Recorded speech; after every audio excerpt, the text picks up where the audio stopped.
everyone. Good evening. Good evening. Welcome to Arts Fort Worth and to the National Michael Chekhov Association's presentation of this amazing play, Sing Me to the Other Side. It's a full-length play by Gwen. And I'm Lisa Dalton. And we today are, as you know, part of the Original Works program, hoping to bring to you future plays that you will be able to see. And we're very excited to bring this to you. So to begin with, we have a cast of characters.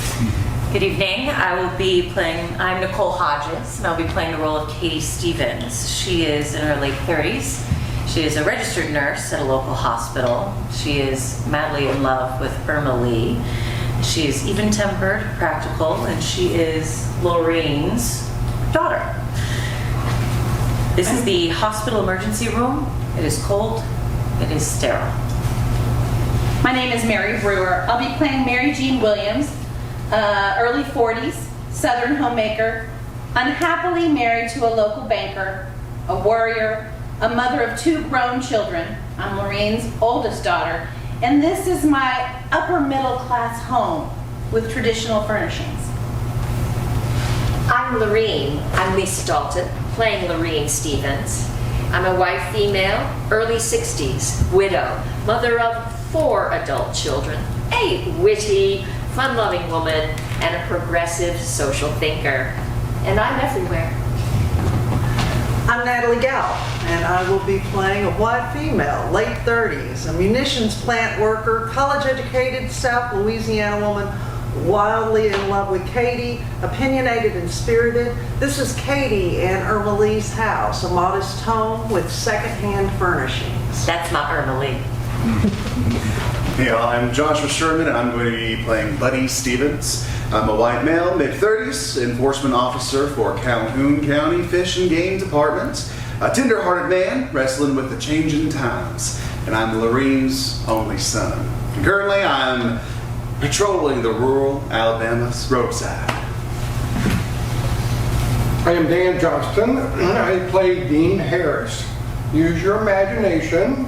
I'm a white male between 30 and 40.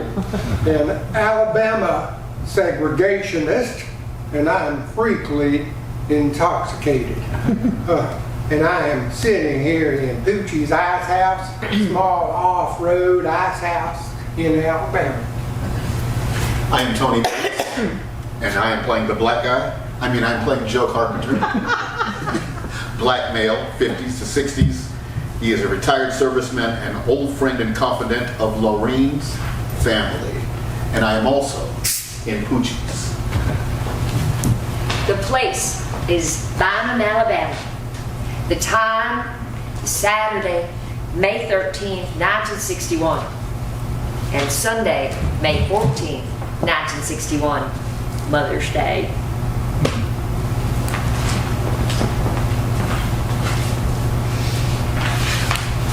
Act 1, Scene 1, hospital emergency room. 2 male car wreck victims on gurneys. Dead victim covered with sheet, other covered up with sheet to neck. 4 a.m. Sunday, Katie enters, stands next to the gurneys, and looks at a chart of unconscious patient. Franklin, you're in the emergency room at Calhoun County Hospital. You've been in a car wreck. Your right leg is broken, lots of cuts and bruises. You're singed in places, but don't you worry now. We've got the best repairman in the county. If you had to have a wreck, 202 was the best place to have it. Some real nice truckers stopped to help you, and the Alabama Highway Patrol provided you with an official escort. You should have heard the sirens. It was very exciting, like the time the baseball team won the state finals. Lots of flashing lights. The county and the volunteer fire departments all showed up. Plenty of folks trying to help. Doctors and nurses are getting the operating room ready for you. And they're going to be doing some fancy stitching on you. Wait till you see the nurses in recovery. Some of them are the prettiest women in the state. And they look like little angels. I mean, the white helps, of course. Now, I'm going to wheel you over to pre-op. Sally will take you from there. And I'm going to keep you in my prayers. Franklin, you hold on. You hear? She pushes the gurney out of the lap, returns and looks at the chart of the dead patient. God, what's your name, sugar? Franklin can't tell us a thing. And I'll tell you, he's not looking good right now. If he makes it, he is going to have a slow and painful recovery. What were you two doing out this late? Should have been home in bed. Car caught fire. I'm not sure how you lost control. The trucker stopped, saw the flames from the top of the hill, but it was too late for you. Your mama won't recognize you. This will be the worst day of her life. Mother's Day won't ever be the same. And your girlfriend. Do you have a girlfriend? You know, sugar, my fiance, Glenn, he died in a fire back in 41, Pearl Harbor. And he's buried over in Hawaii. He didn't get home either.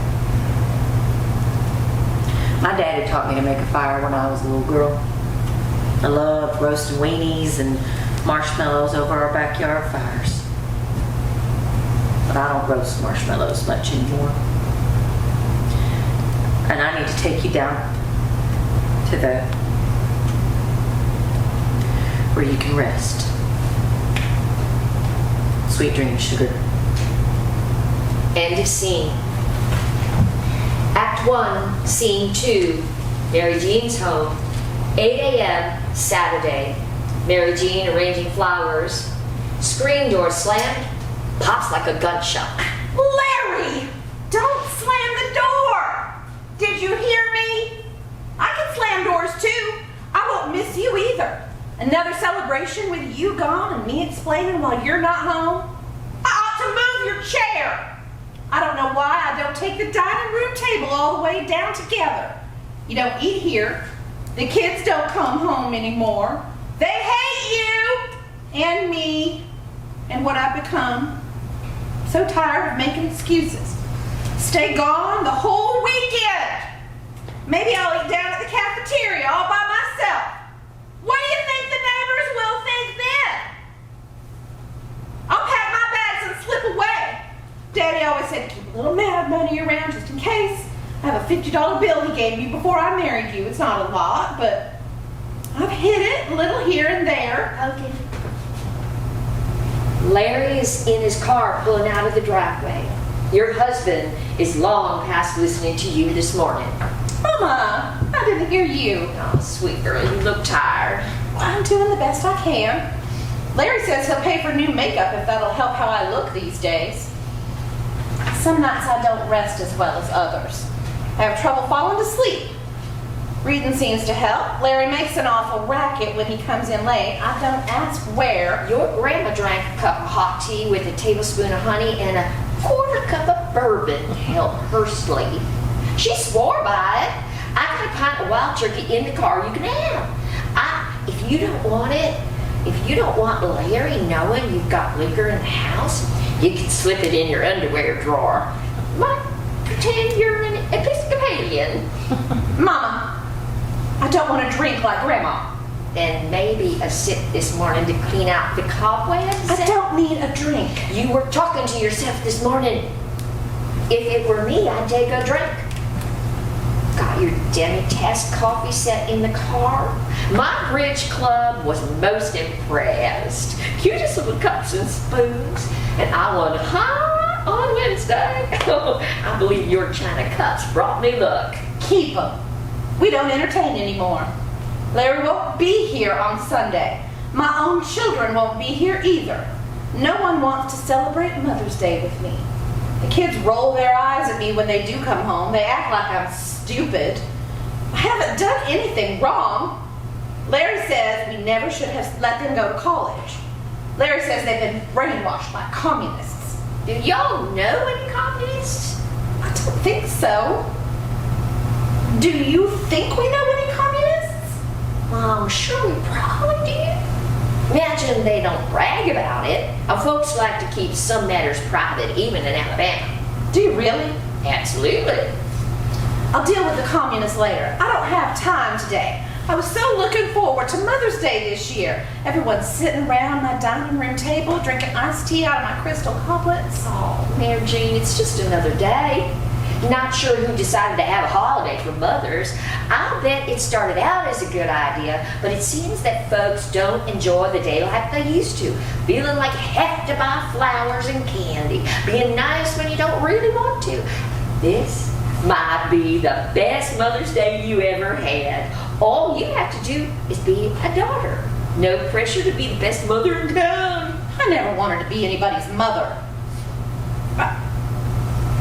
What I mean is that I won't be celebrated as anyone's mother on Sunday. I'm not hosting our Mother's Day luncheon this year. We can go to the cafeteria, watch people talk about how I can't manage. Well, why don't you call your sweet sister and see if we can have lunch at her house? We can sit on the back porch and swang, listen to the radio, drink lemonade, and not worry if we spill any. People pay attention to what they're doing. They don't spill their lemonade and ruin a brand new rug. Or scuff my new linoleum floor by dragging his feet when he walks across the kitchen. We could just drink in the yard. And confirm what the neighbors have known all along, that we're white trash, living beyond our means, pretending to be something that we're not. My sweet girl, sit down and catch your breath. Mama, Larry leaves the house before I wake up and doesn't get home till late. I don't know where he goes. The few times I've called the bank, he's not in. He told me to stop calling. Is another woman? I don't think so. Not sure it matters. Oh, it matters. It matters. Come and stay with me for a bit. I'll take care of you. I mean, how long has it been since someone fixed you supper? I got several new recipes I'm ready to try. Why? You can help me put in the garden. And I'll get you a pair of new overalls to wear. Digging in the dirt tends to put life's irritations in perspective. I can't come live with you. I'm not a kid who can run home to Mama. Can't imagine I'd sleep any better at your house. The time for you to take care of me is over. Now, let me get that while I'm drinking. I told you I don't need a drink. I need it all to stop. I need the whispers to stop. What whispers? I'm not crazy, Mama. I'm not saying you're I hear the whispers everywhere. At the grocery, at the gas station, at church. I hear people's secrets. Secret meetings, secret places. We all have secrets, Mama. I don't understand, Pumpkin. Well, of course you don't. You live in the enchanted world of la-di-da. I am going for the wild turkey. I'm sorry. Have you ever tasted wild turkey? No. Well, you might like it. I never drank gasoline. Had a little turpentine cough remedy once, but I believe wild turkey is most likely a second cousin. Burns your throat and then sets your stomach on fire, and then you get the warm glow after a while. It makes you feel a bit giddy. I don't want to feel giddy. Oh, Mary Jean. I can't even plan our Mother's Day luncheon. You planned a perfect luncheon. We'll manage nicely even if Larry and the kids can't make it. It doesn't mean you're a bad mother because your children don't show up on Mother's Day. It means they're thoughtless and self-centered. I mean, we'll surely miss their company, but all my children will be here. No, Mama, all your children won't be here. Chrissy isn't coming. I told her not to come. She has finals next week. She struggles so with work and going to college part-time. I told her that we'd come up next month. Oh, we can't be having that. I will fix this right now. Drag that phone over here. Well, I wanted her to know that if she was busy, it was okay for her to miss. Operator, long distance. Yes, thank you. Atlanta, Georgia, 461-8227. Chrissy, it's Mom. I'm fine. Well, I know she did you to me bad. I'm sure you do. I want you to come home too for Mother's Day. Buddy said he'd smoke a rack or two of ribs. Oh, I do too. Get you a bus ticket on Trailways. If that's the one that leaves at noon, Mary Jean will pick you up. I'll tell her. Oh, I love you too. See you Sunday. Bye-bye. She'll be here for lunch. You need to set another plate. She can sit in any of the vacant dining room chairs if we were having lunch here. How perfect. And now we can have it at Katie's, where the dishes don't match and that dog sits on the back porch swing. I know. Katie and Oscar Lee would love to help you. Mama, her name is Irma Lee. When you speak of Oscar Lee and Katie, my friends think Katie lives with a man named Oscar Lee. I quit trying to explain that Katie lived with a woman, although that became embarrassing as well. Well, bless your heart. But she's not Oscar Lee. She is to me. What is that? Well, she was fixing a fence when I first met her. Had tool belt on, swinging a hammer, wearing her brother's old straw hat. When Katie introduced us, I thought she said Oscar Lee. She didn't correct you? Nah, too polite. Katie fell down in the grass. She was laughing so hard, and I have called her Oscar Lee ever since. Well, I'll call her Irma Lee. I'm sure she doesn't mind one bit. I set the table last night. The crystal glasses sparkled like little rainbows when the sunlight hit them in the morning. And there's not the tiniest bit of tarnish on my silver. I think it's the prettiest the dining room table has ever looked. And now no one will see it. Go talk to your sister.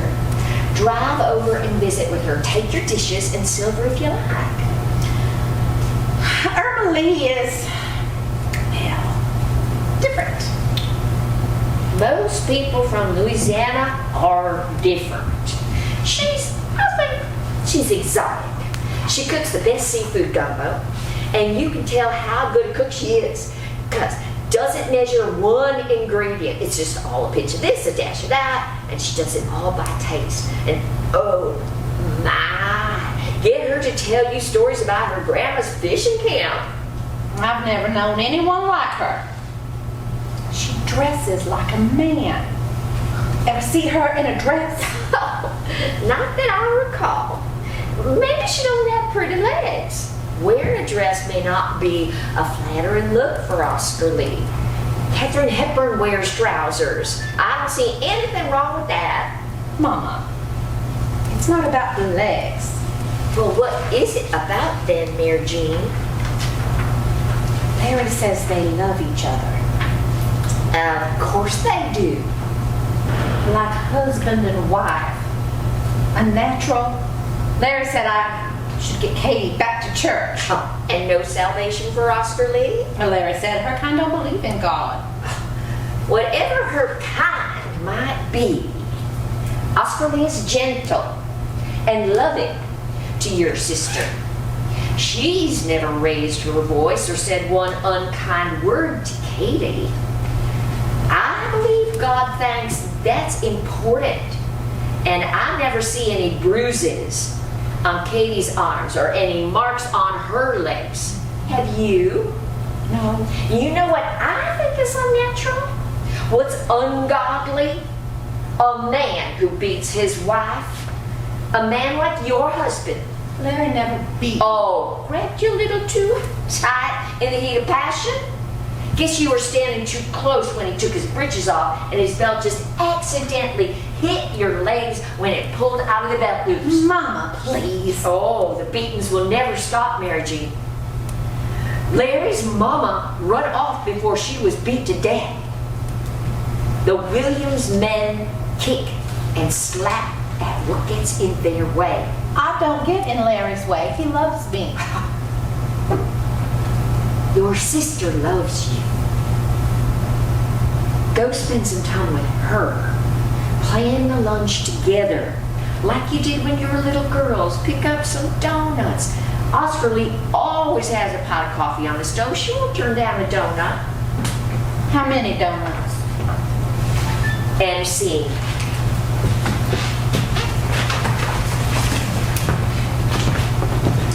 Act 1, Scene 3, Poochie's Ice House. 9 a.m. Saturday morning.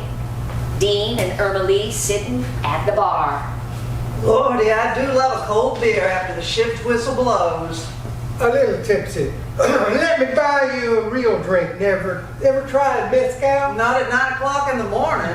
Oh, it'll give you visions. I can have visions with a 6-pack of Schlitz. Let me splash a little in your beer. No thanks. Don't need you ruining a perfectly good beer with rotted cactus juice and an old pickled worm. Looky here, we got off to a bad start. I'm pretty stirred up this morning. Had to take the day off. Not that I got the time. Anyway, meeting a friend of mine here to pass along some very important information. I don't usually drink this early in the day. Oh, me either. But, hey, I'm not some flunky who works over at the plant. I'm a supervisor. I know who you are. You are that Irma Lee that works in maintenance. Was it the name on the uniform that gave it away? Or maybe the emblem on the sleeve? Heard tell you couldn't get a teaching job. Guess that college degree from that coon-ass school didn't do you no good. Maybe not. But I still polish the silver frame my teaching certificate sits in.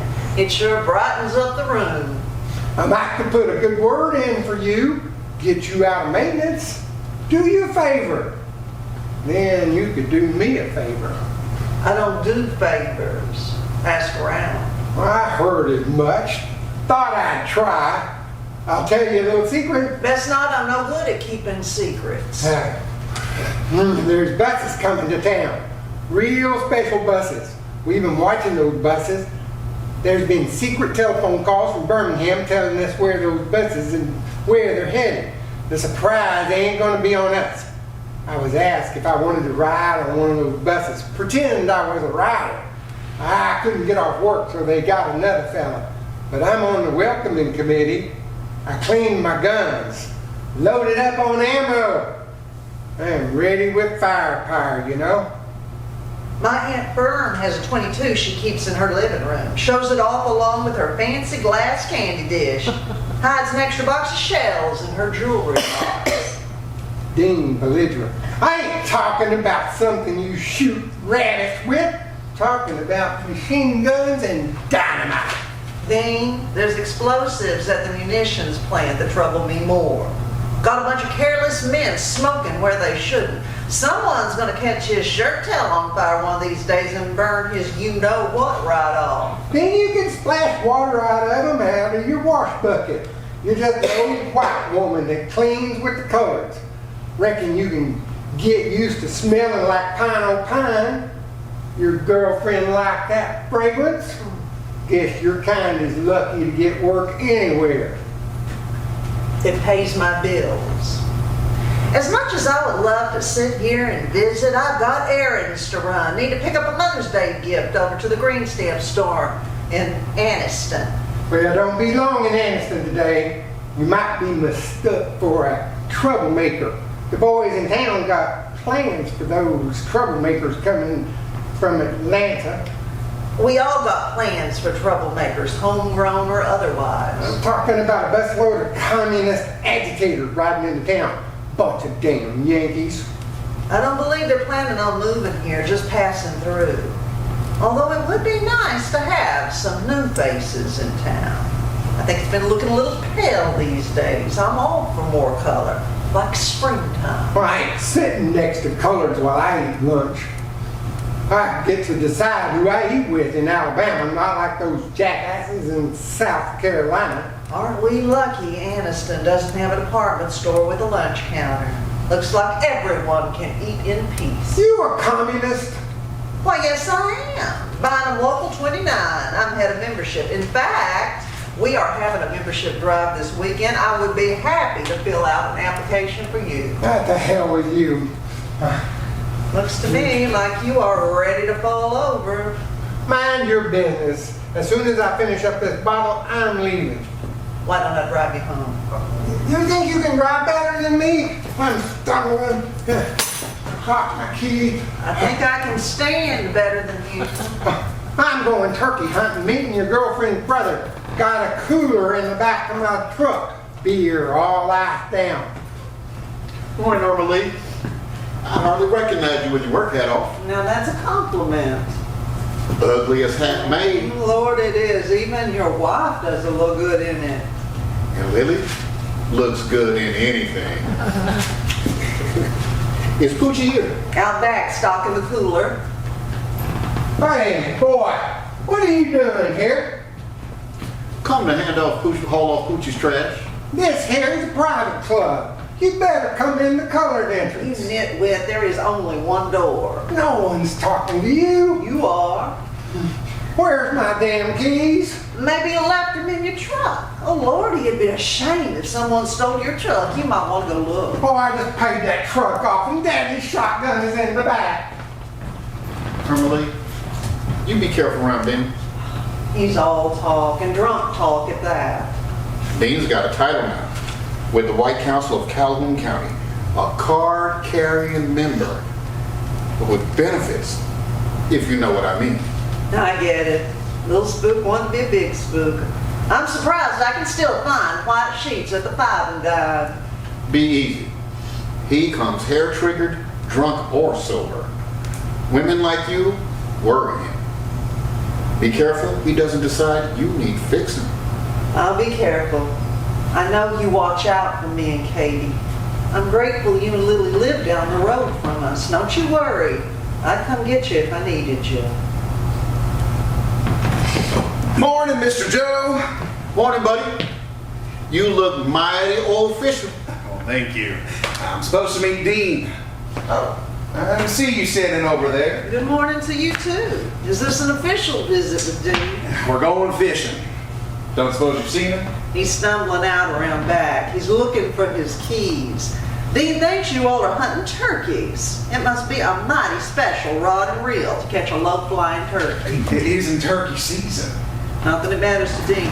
You're better off with him holding a fishing pole today. At least he can't kill you with it. Now here's his keys. Don't let him drive. He is way past being safe. I got a one-legged uncle serving time in Angola State Prison for trying to run me down. Damn fool was so drunk he crashed into a tree and cut his leg off. I swore I would never again let anyone drive drunk. Even Dean deserves not to wrap himself around a tree. Has Dean been drinking? We've all been drinking, but he got a jump on the rest of us. That man can't walk a straight line. Maybe you can sit him on the bank to fish. Yeah, I'll just take him home. I need to get on to the dump. I'll leave my bill to Irma Lee. Can you see to it that Poochie gets it? Buddy, let's go fishing next week. My sweet Lily will fry whatever we catch, but you'll have to clean them. I'll do it. It doesn't look like I'll be fishing today. Dean enters, teasing and joking with Betty. Well, there it is, Mr. Gills and Feathers from Calhoun County Fish and Game. Ready to go hunting? Fishing, Dean. We're going fishing. Good luck, boys. Say, you got any of Lily's barbecue? I'm needing something to eat. Hey! You look like you wallowed in a grease pit. Well, I was looking for my keys. Say, you're driving that shiny green and white today. Is the county hiring? I could sure use a new car. Don't care much for the green color, but I could live with it. You tell the boss man that you know me. That we went to grade school together. I saved your scrawny ass from the Williams boys in case you forgot. You can put a good word in for me, just like I'm going to put a good word for you with the council members. The county isn't hiring. Well, and maybe I won't be speaking on your behalf then. That's the right word, on your behalf. Your brother-in-law can't vote on you because your family. Larry thinks he's so damn smart, big old know-it-all if you ask me. Plenty laugh and he uses those fancy words that nobody understands. How smart is that? What are you talking about? Well, you're not the only one on a membership committee. He's drunk. I know that. Sounds No, like... it's none of your business, Irma Lee. Yeah, be here tomorrow morning by 10. We gotta be at the stations by noon. You can ride with me or Larry if you want. He's coming and you don't want to be late. I'd wear something besides your county uniform. I know your mama's real proud, but nobody cares where you work. The only thing that matters is what you think and what you do about what you think. And in case you forgot, we all think alike. Buddy, you're having lunch with your sisters and mother tomorrow. You're the one smoking the ribs. Mary Jean will have a stroke if you're not there. I may not be there. Mary Jean will have to make do with bacon and ham. You tell her, she ain't your family. I wonder what color her blood is. You know, just because you look. Shut up, Dean. You talk too much. Your sisters will skin you alive if you miss lunch. Leave it be, Uncle Lee. Let you and me get out of here, and while the fish are still biting, I need to stop by the house and get my gear. We can leave just as soon as the room stops spinning. I'll drive you home. But you're gonna have to brush off whatever you rolled in. You're not sitting in a county car smelling like old French fries. I need to find my keys. I have your keys. Now let's get what you need out of your trunk and lock it up. You can ask your brother to bring you out here later. Well, I'm gonna need that truck later. Give me the keys. You're too drunk to drive. Well, I'm not drunk, but I'm gonna be sick. No, not driving it. Damn. I am not cleaning that up. End of scene. Act 1, Scene 4, Irma Lee and Katie's home. 11 a.m. Saturday. Irma Lee sitting at the table pasting green stamps in a stamp book. Katie enters dressed in a nurse's uniform. Good morning, Miss Nightingale. Morning. What's wrong? There was a wreck on 202 this morning. The car caught fire after it flipped end over end on the highway, and one boy was burned alive. And the other boy, his body was charred. It was black as night, and I can't stop crying. Do you know them? No. I'm so sorry. I'll go turn down the bed. You can rest there. Nice breeze blowing in the window this morning. How about a cold washcloth for your face? I got an aspirin powder in my pocket. I'll get you a glass of water. You're sweet, but just tell me how your shift went. Well, like always, walk in, clean, clock out. Folks are more red-faced than usual. Seems like everyone gets tight-lipped whenever I walk by. Count your blessings. Sometimes the less said, better. Except with me. You know, I think I'm gonna rest my eyes right here for just a bit. Oh, she sees the stamp books on the table. Do you have enough for the waffle maker? I do. I saw your brother this morning. Said he might not make lunch tomorrow. Had pending plans with Dean and company. Oh, wait till Mama hears about that. I told him you all would skin him. No, Mary Jean will. Sugar, let's get up early tomorrow and let's watch the sunrise. We can do that. I want a peaceful Sunday. I'm tired from all the noise. The sirens must get annoying. I turned away an injured colored man last week, and the poor man nearly sliced off a finger. And I wrapped his hands with gauze as fast as I could, and I sent him on his way. Wasn't hurt enough. He qualified for emergency in my book. But my guidelines are not hospital policy. I was reminded what policy is in case I'd forgotten. Reckoned you straightened him out. I did not. I only worked there. I was told to change my uniform because it had colored blood on it. It would be easier if folks somehow would just take care of their own kind. Their own kind. God, you know what I mean. I do not. I'm only repeating what was said to me. You know, you're not the only liberal in this house. Hey, you're not a liberal. You're just not as conservative as your friends and most of your family. I am not a conservative. Your heart is in the right place, and you truly live the idea to love one another. I take an oath that you are not a bigot in any way, but Sheriff, when your hand brushed against mine while we were at the grocery store on Wednesday evening, you nearly jumped over the cart and knocked me down in the process. You weren't that jumpy the very first time I held your hand. You thought someone saw us touch. I said I was sorry. I'm so aware of what different looks like and sounds like. You know, we're bombarded with news of sit-ins and marches, and then there's the songs. Hymns. I suppose. You love church-going women singing hymns. I even heard you sing a few bars when you thought I wasn't listening. I could lose my job. Singing hymns or not. I mean, there are men who would burn that hospital to the ground if coloreds were allowed treatment. And there are men who would burn our house down. And I'm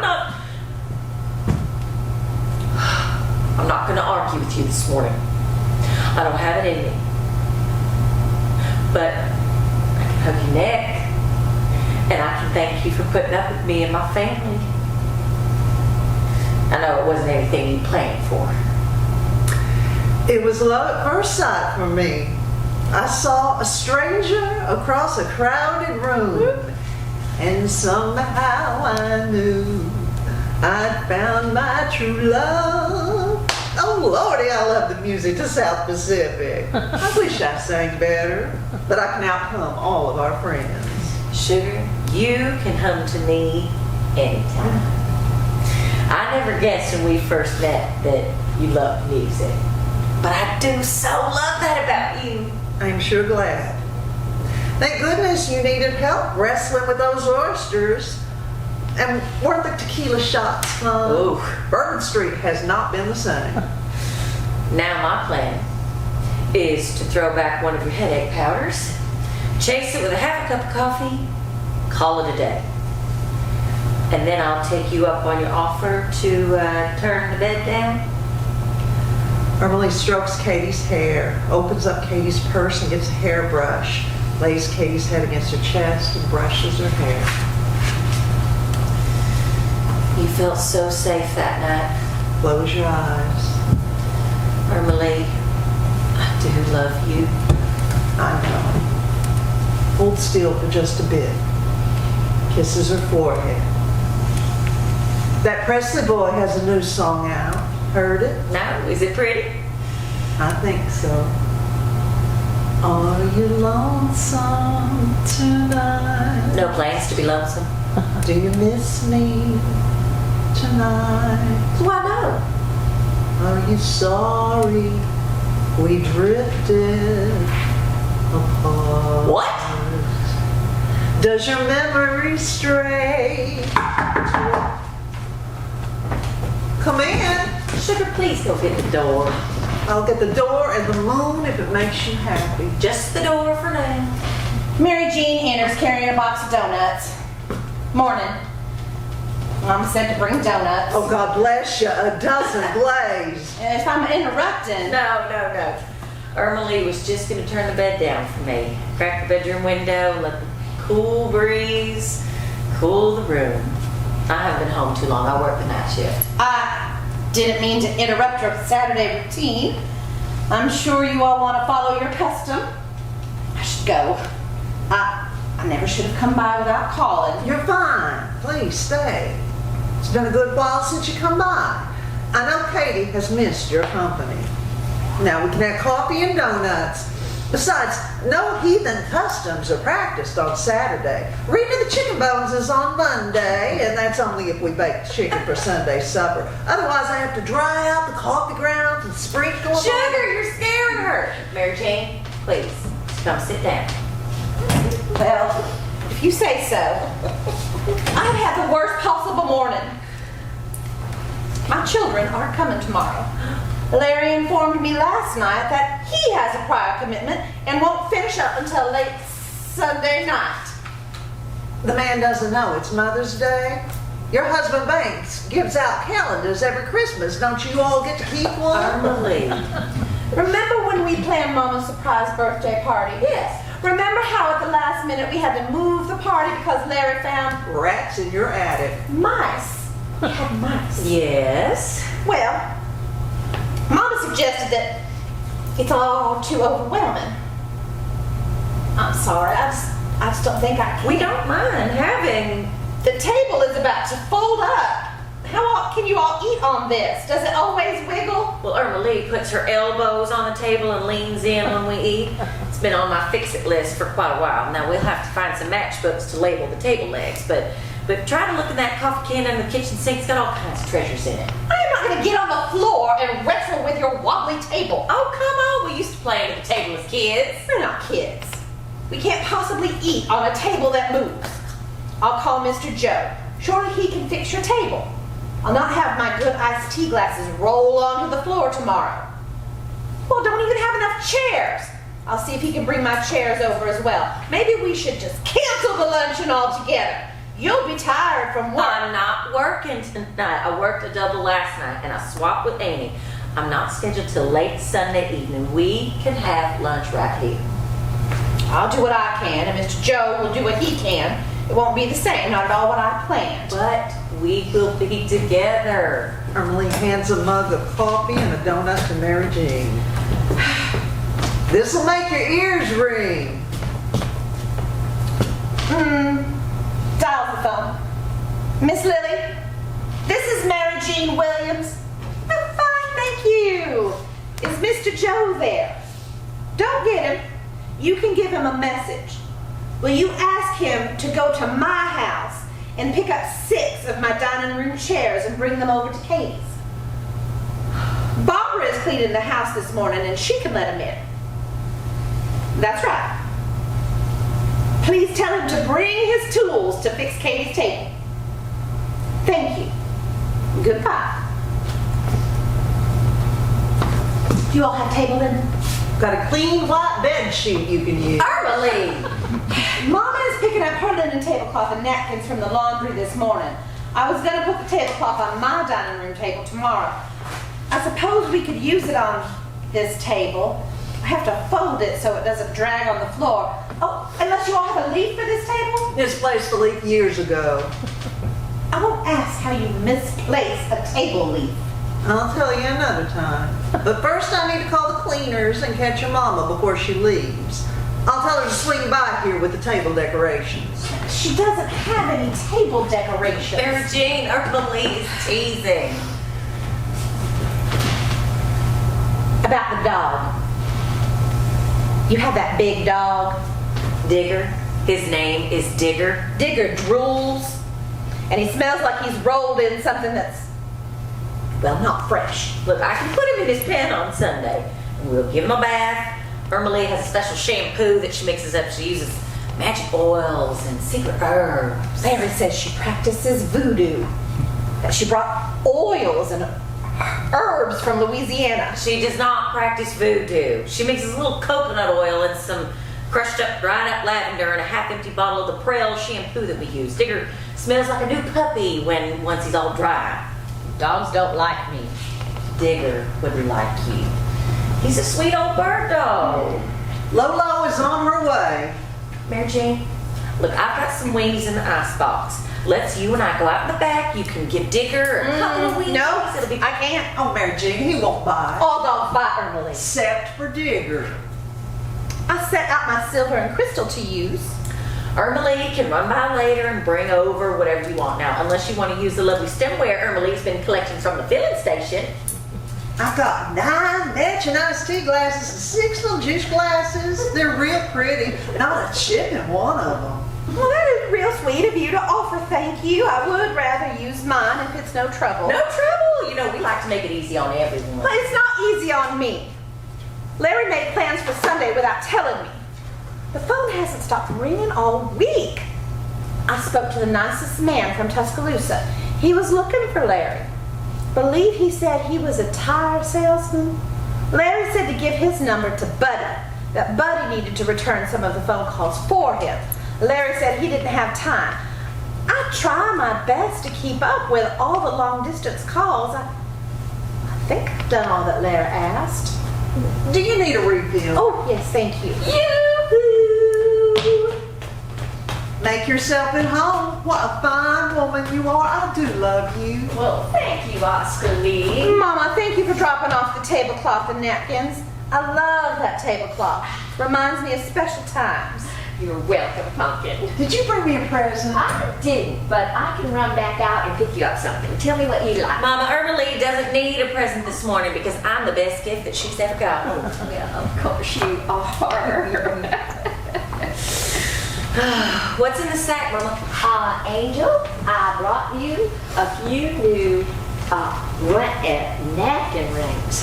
Found them at the church bazaar last week. What do you think? I like them. They look just like you. Oscar Lee, would you get the napkins and the tablecloth out of the car? Oh, my pleasure. Come on, Mary Jean. You can help carry the napkins. All right. Angel, how are you? Tired? Long night at the hospital. Max told me about the wreck on 202 last night while I was at the cleaners. You worked in the emergency room last night. I did. Tell me, Kathleen, how are you? In between. You know, I've seen all kinds of injuries over the years. And I've watched grown men faint in the emergency room. But this one was different. One boy is dead and burned so bad that no one can recognize him.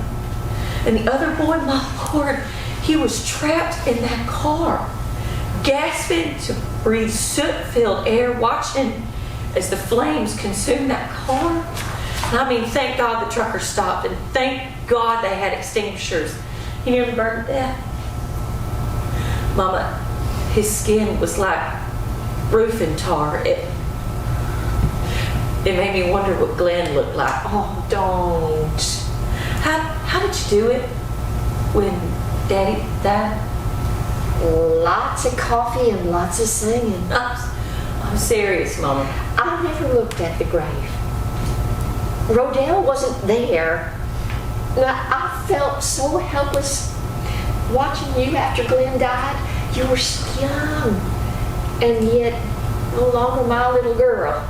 And I wasn't able to fuss over you like I wanted, and you wouldn't let anyone get close, so I did the next best thing. I got you drunk. Yes, you did. And I still haven't had a sip of Tennessee whiskey since. I mean, you were an inspiration that day. Who knew you could run around the yard imitating Josephine Baker? Oh, your daddy knew. So, do you want to sashay with me in the yard this morning? I got a pint of wild turkey in the trunk. Not this morning. Oh, But I love you, Mom. I love you too, Angel. I do love cloth napkins. Inners carrying napkins. Cloth napkins are more civilized. Lola, mighty pretty tablecloth. Sugar, would you let me take that, Mary Jean, if you just set the napkins in that chair? Mary Jean, God bless you for helping out. I don't care what Katie says. You are too sweet. I'd love to stay and watch you try to fix that table, but I got a little shopping to do at the green stamp store. As my sweet Rodell used to say, dry like they're out to kill you. Always do. Mary Jean, thanks for coming over. I really do appreciate your help. And I've missed you. I didn't do anything. Well, the table still wiggles. I thought you did. And don't worry, we'll have the best Mother's Day celebration tomorrow. It's great. Please don't tell me not to worry. There isn't anything that worries me. Well, maybe how you'll pull the luncheon off. Other than that, I'm perfectly fine. Okay. I need to get home and box up what we'll need tomorrow. See you in the morning, Mama. Bye, Pumpkin. Bye. I think Mary Jean had too much coffee. She's not used to drinking that Louisiana coffee that Oscar Lee makes. She'll be buzzing like a honeybee the rest of the day. Sure. We'll blame the coffee this time. It's easier having her around without Larry watching her every move, but not by much. Why don't you stretch out? I'll sit here till you go to sleep? Oh, you don't have to. Of course I do. So close your eyes, Angel. If you promise not to sing. You had my word. Might come though. Yeah, humming is fine. Rest your heart, Angel. She tidies up, puts the mug on the counter, quietly fusses about. Buddy, interest. Don't wake your sister. I wanted to drop off some of the ice cream sauce. Okay. Afternoon, Butterbean. Afternoon, Mama. Is she okay? No, she needs sleep and a little quiet. Well, I can't make it tomorrow. Larry asked me to help him with something. You better start early then. That man needs all the help he can get. Now, you tell me, what is more important than spending Mother's Day with your mom? Well, Larry says that I have to help protect our community, to keep our home safe from outsiders. That's a matter of public decency. What in the hell does that mean? Well, they're organizing a welcoming party for the bus riders, so folks will know what's expected. Well, what life here in Alabama is like. That there are certain social standards and laws that we all live by, no exceptions. A party. Butterbean, it's not the kind of party you think it is. There's not going to be any punch or ice cream. You don't understand. Oh, I do understand. I suspect the boys of the White Camellia would like you to come out and play. They're not playing. Don't wait, Kate.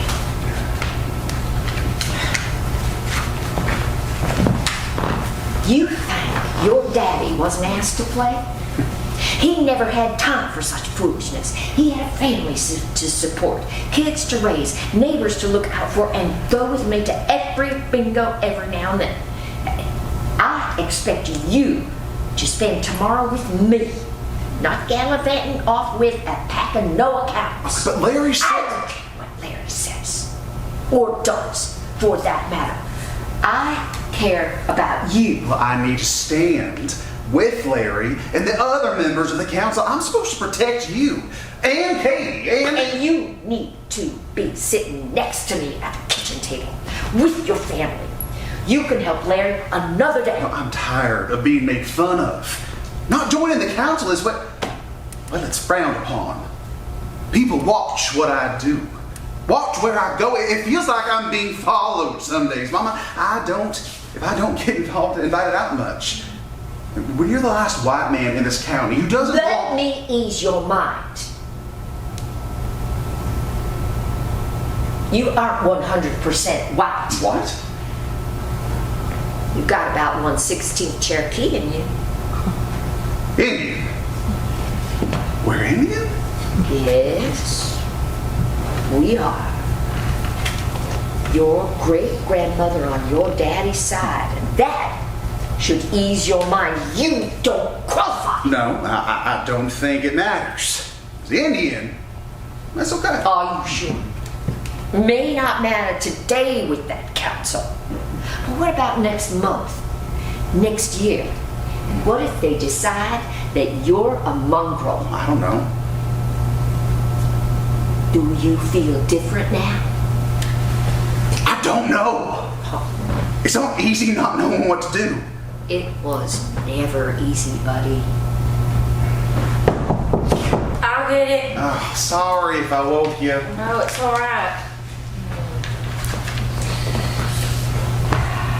Afternoon, Katie.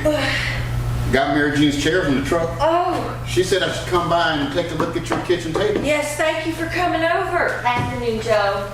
Lorean.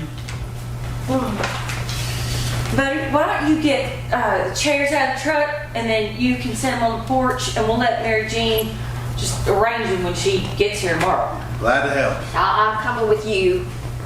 You scratch those chairs and Mary Jean will never forgive you. Well, it does wobble a bit. The bolts are loose on this one leg. Looks like they're stripped. Let me get under here and take a better look. Can you hold my flashlight? Sure can. You know, I help Daddy in the workshop more than I help Mama in the kitchen. Nah, that explains why Irma Lee does the cooking. What in the... Damn it! Kate, sorry, Kate. Looks like those old screws work loose. Somebody used finishing nails to hold the old bracket. You're gonna need a new one. I believe I can straighten this out. It'll hold for Sunday brunch. A couple of screws will steady this old leg. Remind Irma Lee to buy a new bracket next week. Irma Lee, Mr. Joe, look at your hand. You got a splinter the size of a pencil.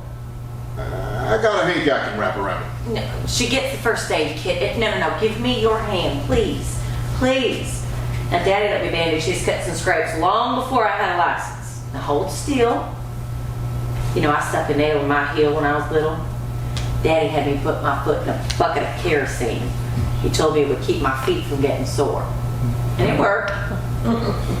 You have a gentle touch. I wish Daddy was still alive. I miss him every day. Your daddy was a fair and decent man. He was my good friend. There, all fixed up. And you know, I tell you it's as good as new, but that wouldn't be the truth. Mr. Joe, would you sit and have a cup of coffee with me? Irma Lee baked cookies yesterday. She made some mighty fine cookies, as Daddy used to say. You know, you're a lot like him. Smart, patient, kind. Man who always has the answers, and I could sure use some answers. Katie, thank you for the compliment. But you know I can't sit at your table. You can come over to my house. Lily makes the best pound cake in the county. And a strong, powerful, strong cup of coffee, too. You can drop by anytime. I understand.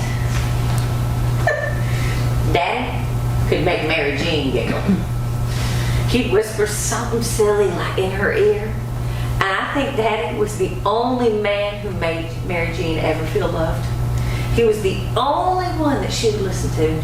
It's always been hard for Mary Jean. I suppose it was hardest on her when your daddy died. She lost her knight in shining armor. Miss Joe, are we going to be all right? Some of us will be.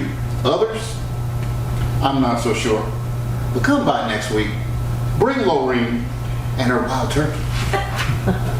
We'll drink till we figure it out, or till we run out of wild turkeys. Now, let's square up this old table. End of scene. Act 1, Scene 5, Mary Jean's home. 4 p.m. Saturday afternoon. Mary Jean talking on the phone, glasses, dishes sitting on the table.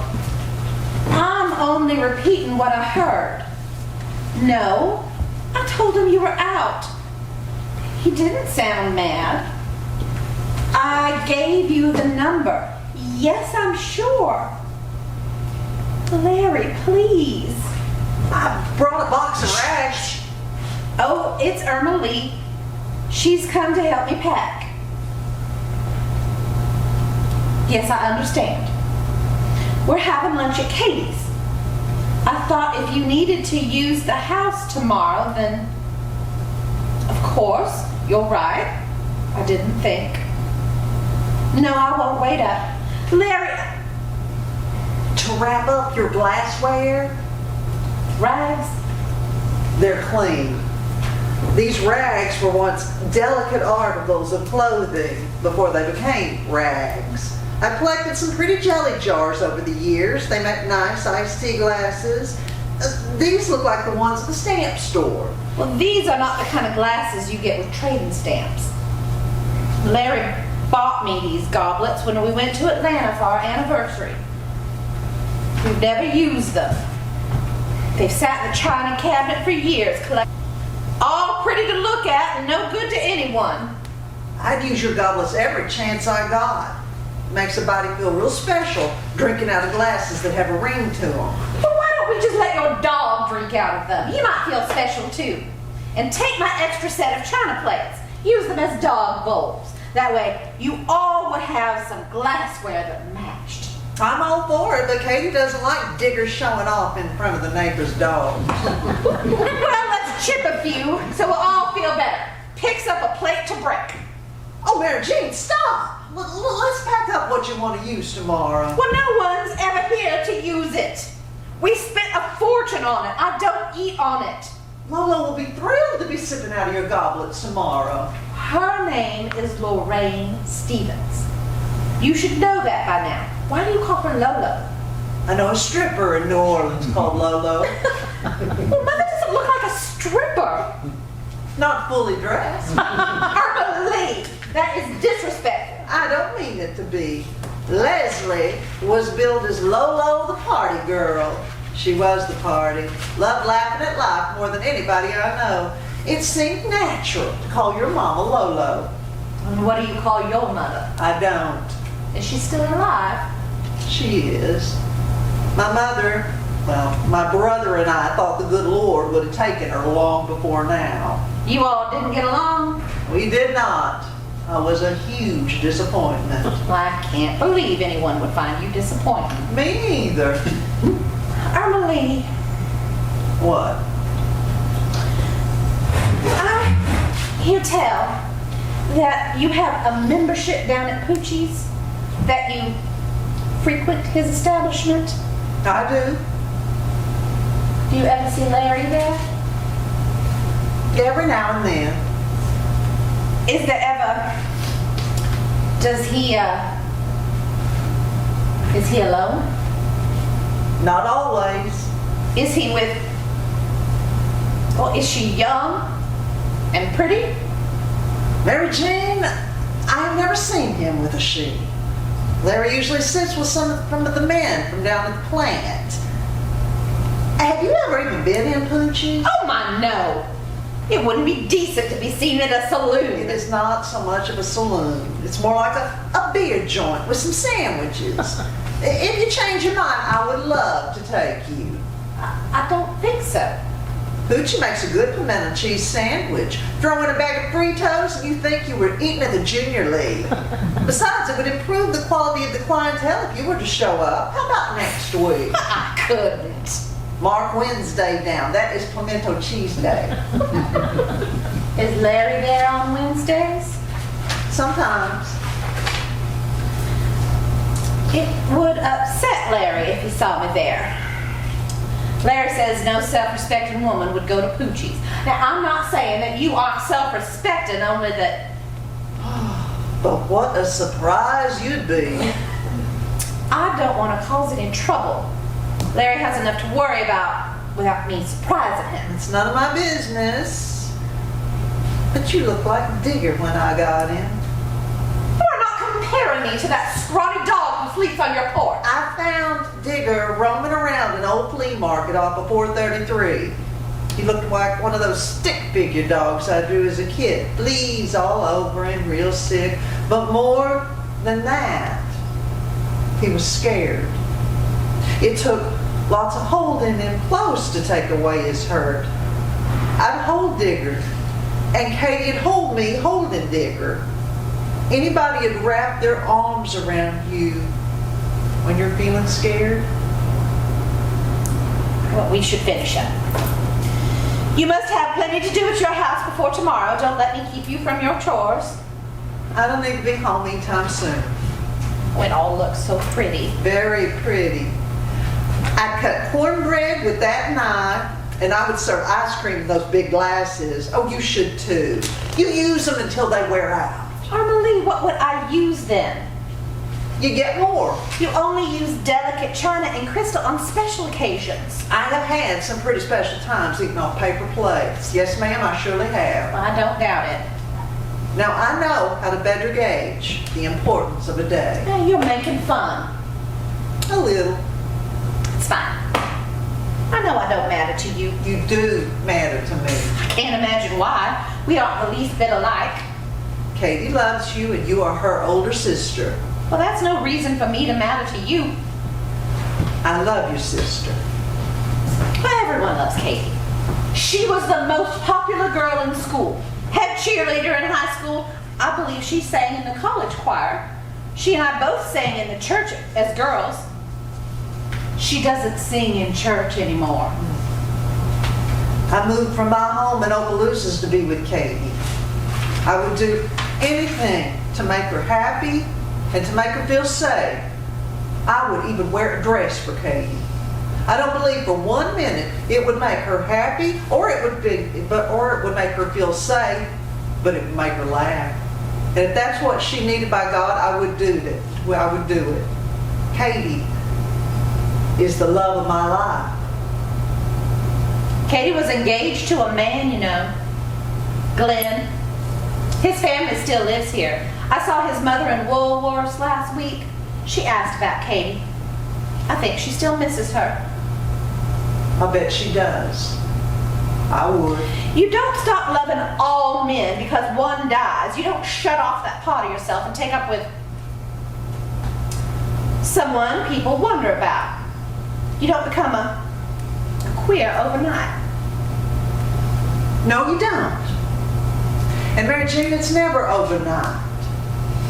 Katie's loved other women. She was too scared to ever touch a woman, but she did love them. And I'd like to tell you, I enchanted her with my extraordinary beauty and swept her off her feet with my wily ways. But all I did was show her how to eat oysters on the half shell one very special night in New Orleans. And I kissed her under a street light when we parted company. Katie never told me outright, but I knew just the same. How do you endure what people think about you? Don't you worry about being different? No, Mary Jean, we are all the same. Are we? Really? More than most folks would like to admit. I bet I could introduce you to a lovely woman who might make you look at love in a brand new way. I could never. You can't always tell who you're kissing in the dark. Oh, Jean, you're scandalous. Yes, I am. Now, we are going to need another box or two. I'll check the shed. It's Larry's shed. He would not want you out there. Please leave it like you found it. I'll be careful, and I won't tell anyone what I see. Small secrets. Open the door. Hey, Larry, open the damn door. You in there? Hey, is anybody home? I ain't gone all night to wait for you to open the door. I can kick it in. Larry's not home. I was told to meet your husband here after the meeting. It was over at 6. Reckon he's cozied up with that girl from the cafeteria. I don't know what you're talking about. Gonna be like the 4th of July. I got more than Roman candles. What I got will scorch hide and hair. Gonna light up some bus riders, Alabama bound. I don't know what you're talking about. There's a real odd smell to kerosene, kind of like it's dirty. A little hard to light sometimes, but once it's lit, woo-wee! I don't know anything about that. Hey, you sent me to help you with packing the dishes. Dean is out on the side porch. He's getting loud. He's been drinking. Well, I'd leave him on the porch then if I were you. Let Larry deal with him when he gets home. It looks like he has a gun in his pants. I'll talk to him out on the porch. No! Don't want the neighbors seeing him out there. They might think I've kicked Larry out of the house. I'll get him. Ugh. I was told your husband would be here. He's the one I need to see. Hey, you're scaring my sister. I need a place to keep the kerosene. Larry's not here. I heard you the first time you said it. There ain't no need to be rude. Looky here, Mr. Feathers. There's 10 gallons of kerosene sitting out in the bed of my truck. I ain't hauling it around town all night. I told Larry I would bring it over here. If you'll tell me where to set it, I'll get on with my evening. Larry never mentioned anything about any storing kerosene. You don't know much, do you? I can tell you where your husband is. Mary Jean, I found one. You can't imagine what Larry keeps out in that shed. Nearly knocked my brains out on what looked like to be a giant wooden cross. Now, I don't recall y'all decorating for Easter. Sorry about the trouble. No trouble. My head's pretty hard. I still need a place to set that kerosene. Planning a weenie roast? I wasn't talking to you. Mr. Harris, Irma Lee is a guest in my home. Please don't speak to her in that tone. I'll talk to her any way I like. You need to go on and get out of here before I call the police. Call them. I know every man on the force and they know me. You just like your daddy, too scared to be a man. I'm not scared of you or the council. Now, I know how to protect my family. Well, look who growed up. That scaredy cat at 7th grade. I don't need you telling me what to do. I've been invited to join the council, and since you don't have voting privileges, your opinion doesn't matter now, does it? You ain't been initiated yet. Your daddy might as well have been a Negro. White man sitting with the coloreds, eats with them, drinks with them. No different.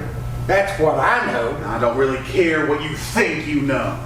I know if it worked for Larry, we'd have burned a cross in front of your house. Well, it takes a big man to threaten a woman. Maybe I don't want to belong to the council if you're the shining example of membership. If I catch you on my property. That mangy old dog ain't gonna stop anyone. Folks see you and Katie sitting on your porch late at night. We keep watch on all kinds. Now tell me where to put the kerosene. I got a good-looking woman waiting for me at Poochie's. I can leave it in the driveway or front porch. Don't make me no difference. You can't leave it here. Larry didn't say anything about you coming over or kerosene. Shut up. Lord, save me from another mouthy woman. I'm unloading it. Get out of my way. Hey, you hush up now. Dean, balls, blacks out. Mayor Gene, are you right? Yes? Let's get him out of here. Larry would know what to do. I'm sure he would. Well, he's not here, is he? Mayor Gene pulls up and picks up Dean in the exit. Dean scares me. He doesn't know what the hell he's talking about. He just repeats what he hears and probably gets half of that wrong. He knows what he is saying. He might not understand what it all means, but I believe he's telling the truth. He said there's buses headed our way. Some men are real upset that busloads of folks are coming to town uninvited. Those riders might run into some trouble. Which buses, Mary Jane? He didn't tell me. Larry says we need to pay attention. Outsiders are coming to destroy our way of life. They're worse than the What carpetbaggers. bus, Mary Jean? Is it the Trailways bus from Atlanta? You suppose the carpetbaggers are sitting next to Chrissy? And you tell me what Dean said. What have you heard? Mama insisted Chrissy come home. I tried to stop her. It wasn't me. Larry says He's out cold. Well, at least he stopped talking. Larry should have been here. I'll say. No, he can't drive himself home. Mary Jean can drive stick. Normally, you have to drive Jean's truck and I'll follow you. I could try. You'll slosh kerosene all over the highway. I'll be right behind you with the lights flashing. Please don't go. Don't leave me by myself. Not now, please. Let me come with you. I don't want to be here when Larry comes home. You can ride with me. Let's go before he comes to. End of act. Set up and leave out. All right. Welcome back. Thank you. Act 2, Scene 1. Katie and Irma Lee's house, 8 a.m. Sunday. Irma Lee in shorts, a man's t-shirt with work boots, putting on the tablecloth. I love that look. You look stunning. I cut a red rose for you to wear this morning. Oh, honey, will you cut 2 more red, one for Mary Jean and Buddy, and a white one for Mama? Already done. Wrapped in a damp dish towel. You are a sweet woman. I am so glad that you are mine. Should be quite entertaining with the Stephens family positioning in the pew for the Mother's Day service. I'd go just to watch you all wrestle over who holds the hymnal. There's still time. Oh no, I don't believe I'd be welcome anyway. I mean, I suppose. Your mama's late. You know, I've never known Mama to be late for church. I bet she changed her mind, decided to run away from her children on Mother's Day. Want me to go looking for her? No, I'll give her a few more minutes. Mama doesn't need us chasing her all over the county. Mary Jean and Lorean entered. Oh, Well, don't you look pretty? Well, I don't feel pretty. Look at my hair. My car wouldn't start. I kept turning the key. It was like sitting in an oven. Larry had already left the house. Mama had to pick me up. It's fine, Pumpkin. It is not fine. You didn't have room in your car for my dishes and silverware. I'm surprised we got the ice chest to fit. Look how wrinkled my blouse is. My God, Irma Lee, you're wearing boots, work boots in the house. I dropped a Dutch oven on my foot on St. Patrick's Day. Broke 2 toes. I don't take any chances while I'm working in the kitchen. It's very stylish. Practical, too. Are you coming with us? As soon as I can find a hat to match these shoes. Really? She's kidding, Jane. Well, how can you tell? Armalea doesn't own a hat that would match those shoes. Mary Jean, I cut a rose for you and Lolo to wear to Sunday service. Let me pin it on you. I'll just hold it. Thank you anyway. Oscar Lee, you can just pin away. You're so thoughtful. Rodella always cut roses for us to wear on Mother's Day. Now you're ready. You all better mosey on down the road if you plan on being on time. Buddy won't wait on the church steps for long. I'll have everything set up by the time you get back. Coffee. I need another cup of coffee, maybe 2. Ring, ring, ring. Hello? Well, yes, I'll accept the charges. Chrissy, tell me you're still coming. Out late with Hunter. Oh, sure, sounds serious. No, I won't tell. Off to church? Oh, I know you'll miss the hymn singing. Oh, God bless him. But he couldn't carry a tune in a high wind. Sure. Got it. Arriving at 1 p.m. on the Greyhound, not Trailways. Yes, I wrote it down. I'll be there. Now you keep safe, you hear? Sweet girl. Buddy enters, carries an ice chest. Mama's got 2 flat tires. Oh. And Katie nearly hit me steering the car off the highway, Race? rocking from side to the other. Great way to start the day. Everybody in one piece? You can ask them. They're getting out of my patrol car. You all okay? We're gonna miss the service. I have never missed a Mother's Day service. Never. I have. When you get to be my age, you've heard every good sermon there is on Mother's Day. The longest one I heard was shortly after your grandma passed. I had to keep waking up your daddy. Buddy, you are supposed to make sure that Mama's car is serviced. You have so little to be responsible for. I don't understand. For heaven's sakes, Mary Jean. It's not Buddy's responsibility to tend to my car, and you know better. I've been taking my car once a month to be serviced at the Gulf station since your daddy died. I must have picked up a few nails. Couple of nails on the drive over. Buddy, you still have to change those tires. Mama has 2 flat tires and 1 spare. Well, Larry could change 2 tires. He keeps extras in his car. Larry says you have to have dependable transportation. Which makes me wonder why I didn't see your car in the driveway. I guess Larry was being responsible for somebody else's car. I probably left the headlights on and drained the battery. I've done that before. Wasn't thinking. I was probably in a hurry. Larry takes special care of my car. It's important to Larry that I'm safe whenever I leave the house. Larry says that you can't be too careful on the road these days. Mary Jean, you need to hush up about Larry. All I am saying, Please, Mary Jean. Mary Jean, you are welcome to call Larry. Let him know you're not going to make the service. I imagine he'll worry if you're not at the church. Larry is not meeting me at the church. Is that one of those burn in hell events? Larry is not going to burn in hell. Not for missing church, anyway. Buddy, did you see those marks on your sister's wrists? Let me take a look. Get away from me. Please don't tell me that you slipped again. You can't help me. You can't protect me. Now, if you become a real deputy instead of Mr. Enforcer at Calhoun County Fish and Game, you'd be important around here, but people might respect you. You'd have power and influence. but you didn't.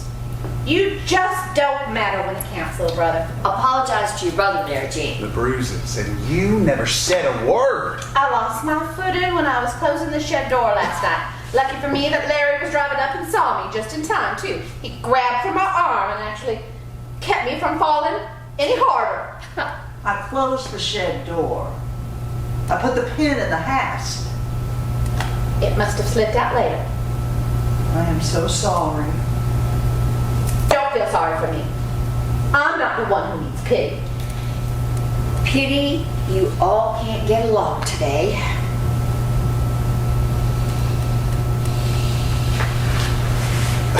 Mama, please call Mr. Joe. See if he's got an extra spare. I can change one of his tires. Buddy exits carrying ass chest. Buddy, you be careful. I'll call right now. Katie, I've got to change out of these clothes. I'm going to rummage through your closet. This is not what I expected Mother's Day to be. I polished all my sterling silver, We got silverware. but it doesn't match. You have plates and glasses too, but they don't match either. No, they don't. I got that three-pronged fork in New Orleans when I met Katie. She graduated from nursing school, celebrating with some friends, eating raw oysters for the first time. Remember? And the steak knife with the missing tip.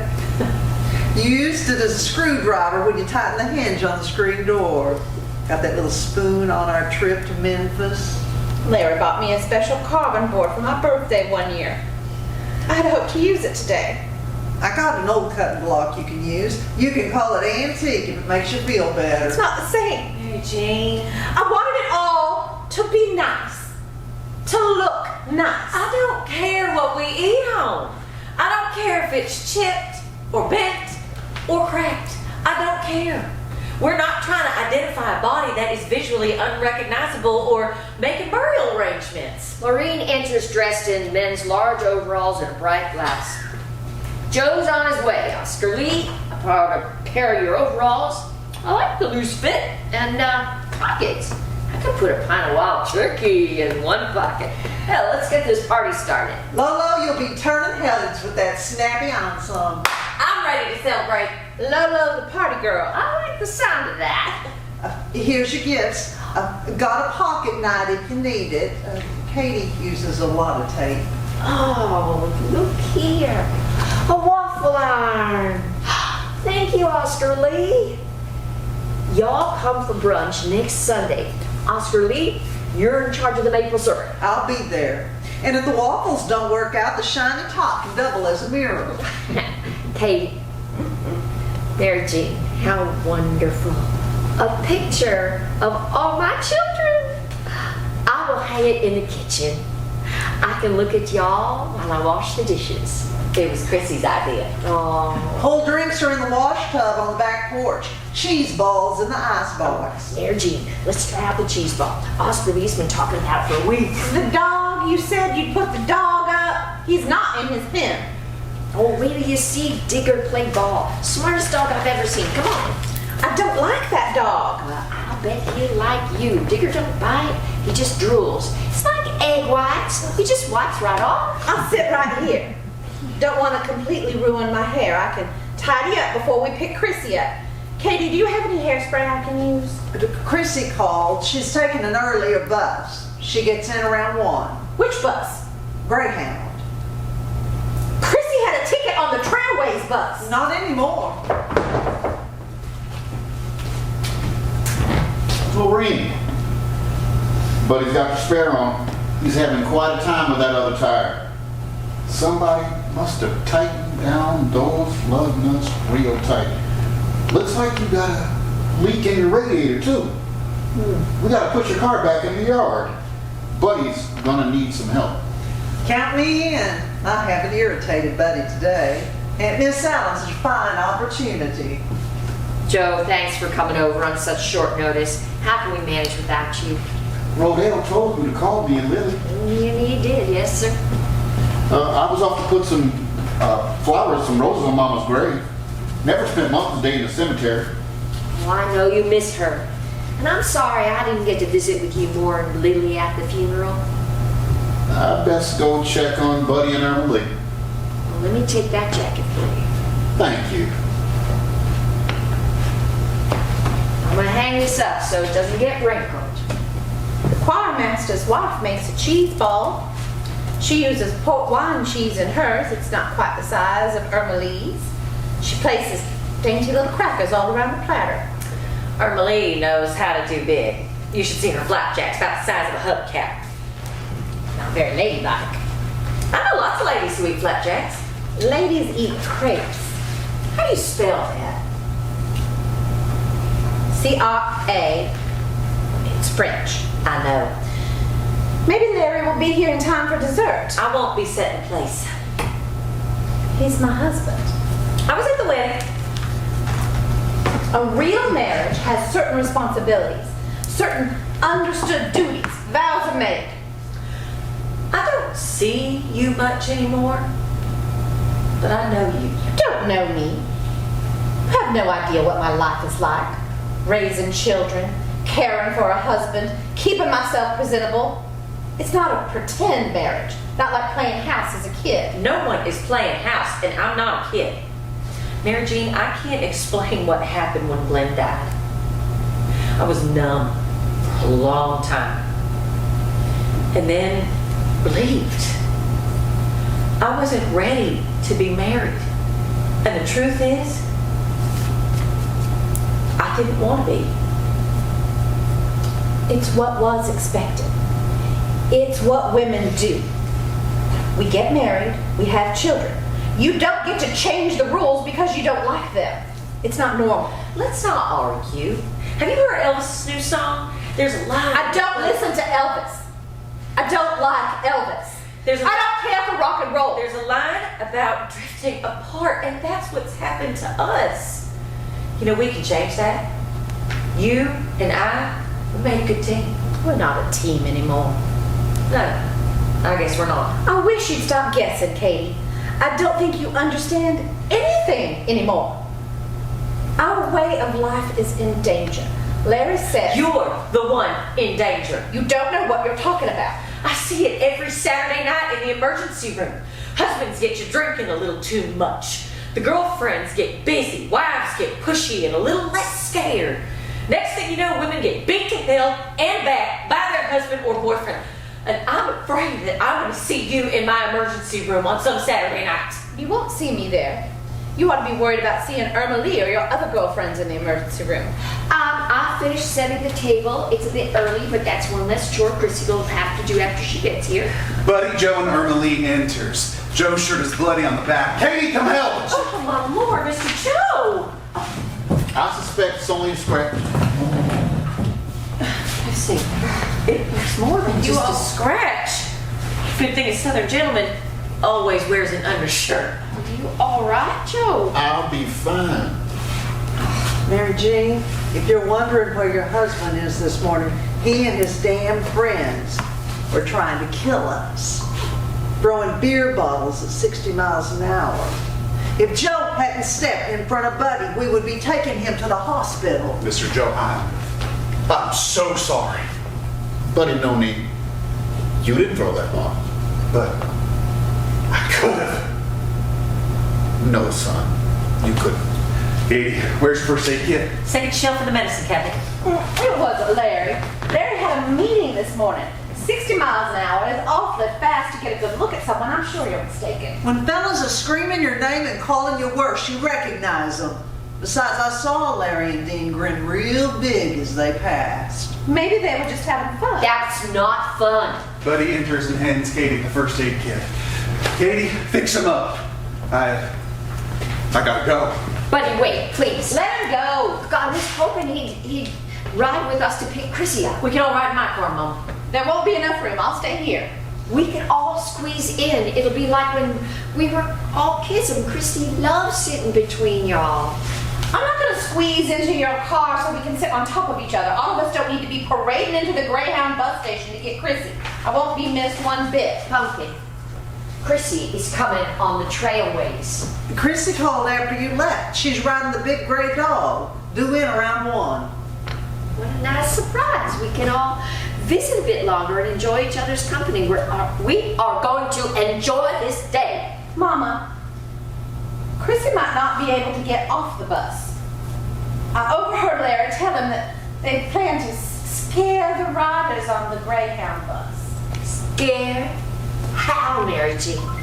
Like jumping out of the bushes at Halloween, shouting boo at the kids? Not like that. Teach them a lesson. Larry said no one would get hurt. Everyone will be fine if they stay on the bus. You'll see. Oh, Mary Jean, go find your husband.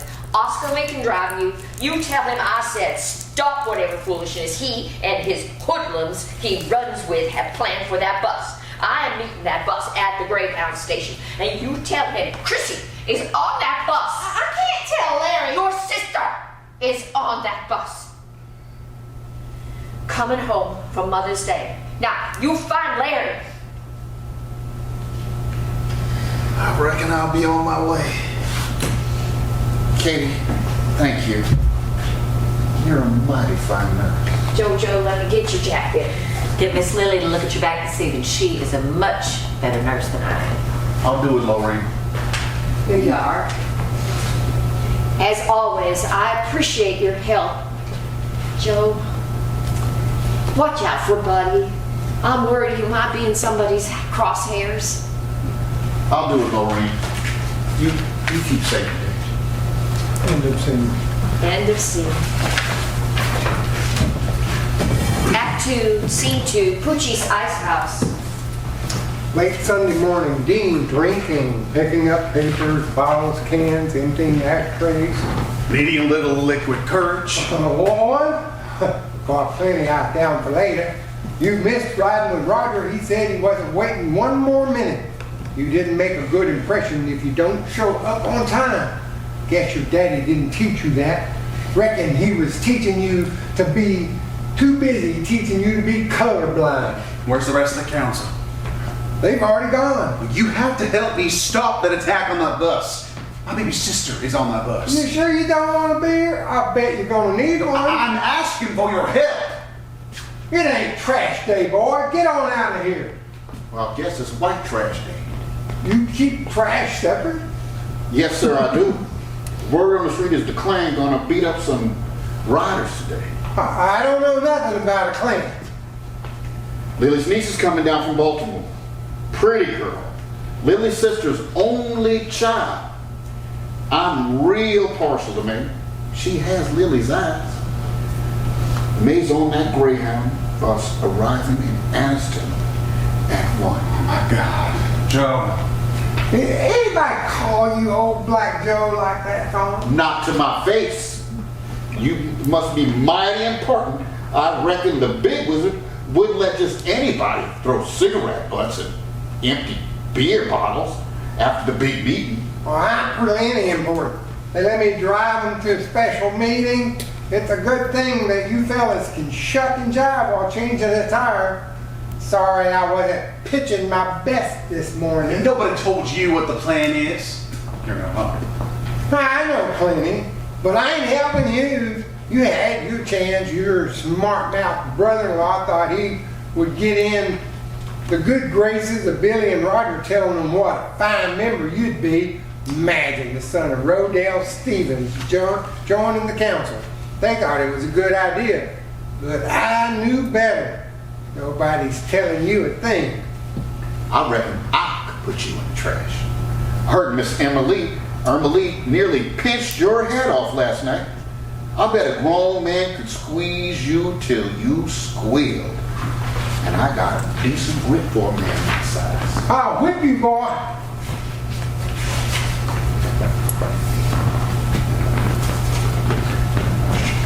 There's more than just colored boys in the bottom of Riley Lake. Get your hands off of me. No respecting white boys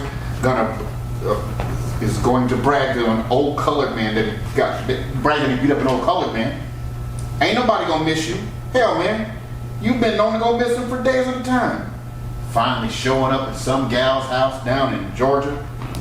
You're like a coon hound chasing the scent. You run after a pretty woman till you catch her. or she catches you. No one counts on you. Now, you talk to me, boy.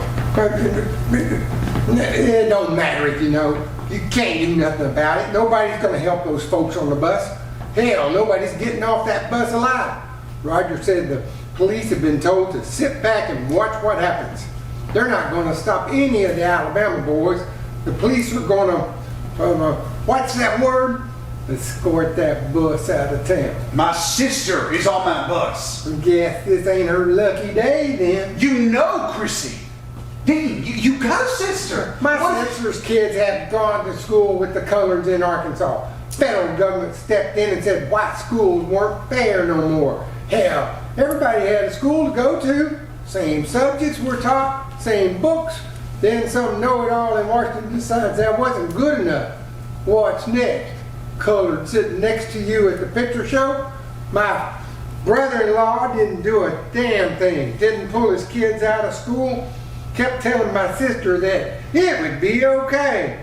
And it was time for all that we all learn to get along. Time, my ass. The Bible says we're supposed to be separate. We ain't equal. You'd think folks would know that. Chrissy is just a kid. Working, going to college, wanting a better life. Coloreds in her college. Reckon she feels safe? You can ask her. She's not getting off that bus. You're real slow, aren't you? No wonder the sheriff's office didn't want you. You don't understand much. I never applied with the sheriff's office. You're dumber than I thought. Mary Jean enters. I'm looking for Larry. Dumb just runs in your family. If you don't see him, he ain't here. Mary Jean, this isn't where you need to be. Miss Mary Jean, let me walk you back to your car. I need to find Larry before Mama finds him. Tell your mama to drive over to the Anniston station. She can find Larry standing in the waiting room with the rest of your friends. I'm too late then. It's not too late.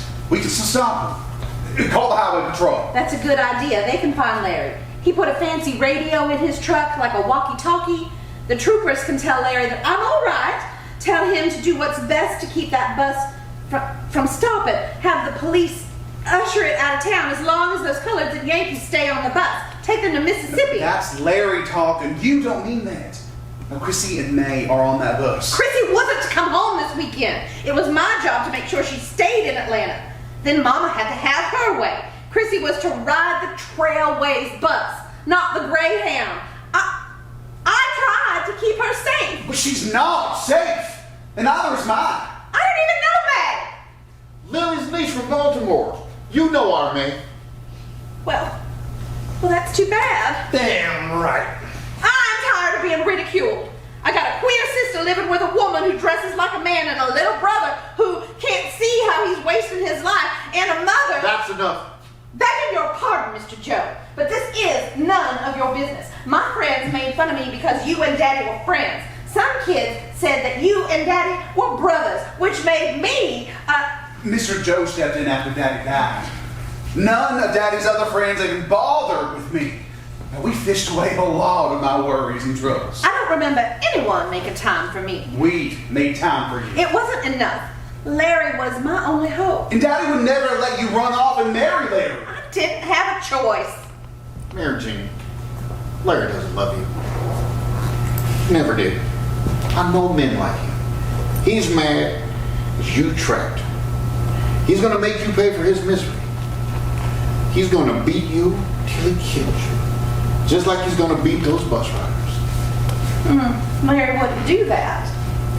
He beats you after he tells you he'll never do it again. And you believe him. Mary Jean, please, go live with Mama.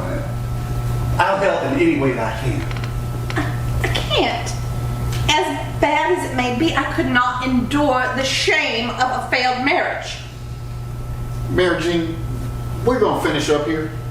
So you need to go home. It's not finished. Buddy, get your uniform on. Shine up your badge.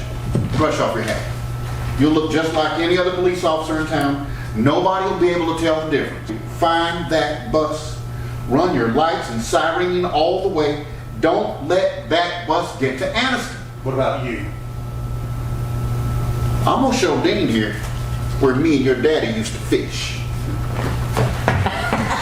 End scene. Act 2, Scene 3, rural Alabama road. Early Sunday afternoon. Irma Lee, Katie, and Lorene walking by the side of the road. Katie, thank you for pulling over, even though it took asking 3 times. We can walk faster than most of these cars are even moving. This looks like a traffic in New Orleans during Mardi Gras. It does, doesn't it? Looks like a parade. I've never seen so many cars on this highway. We'll call Buddy from Miller's Grocery. He'll drive us to the station. Won't Chrissy be surprised? All of us sitting in the back seat. Folks will think we're poachers he's arrested. She'll think we're being silly. The state police are out front. Look at all those flashing lights. It looks like a funeral procession. Oh my God. That's a Greyhound bus. And it looks like the tires are flat. Well, surely someone would help us. Help me! Please stop! Stop! I need to get to that bus! No one is going to stop for us. Oh, there goes Buddy. He's driving on the wrong side of the road. He's running with his lights on. Oh, Butterbean, turn on your siren. It is Chrissy's bus. Oh, hurry. Help me get to the bus. There you go.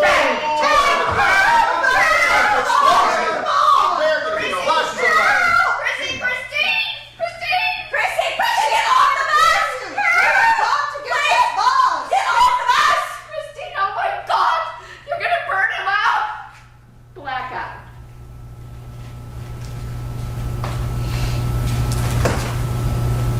Act 2. Scene 4, Katie and Irma Lee's home. Late Sunday afternoon. Mary Jean is napping. Irma Lee enters, covered in ash and black soot. Mary Jean, wake up. Lorene enters, covered in black and ash. What took you so long? I had to put the food in the icebox so it didn't spoil. So much for our Mother's Day luncheon. There was a fire. Well, I didn't see a fire truck. Lola, where are you? I'm all right. Where's Buddy and Katie? Buddy drove Katie to the hospital. I don't understand. A mob burned that bus. The bus that Chrissy was on. Smoke poured out of the windows. Those young people weren't able to breathe. They were going to burn them alive. It exploded. The screaming. Did you see Larry? Oh, we damn sure did. Leading the pack. Aren't you curious about Chrissy? You remember your baby sister? Well, of course, I only meant... Larry struck a young man with a rusty pipe. Young men and women lying on the side of the road, viciously beaten, and Chrissy, she didn't hear me. She heard you. She didn't open her eyes. Well, Larry said that no one would be hurt. He lied. I need to make that call, I promised. You come sit. I'll bring the phone over. Lorene pulls a folded piece of notepaper from the pocket and picks the phone. Operator. Long distance, thank you. Dillon, South Carolina.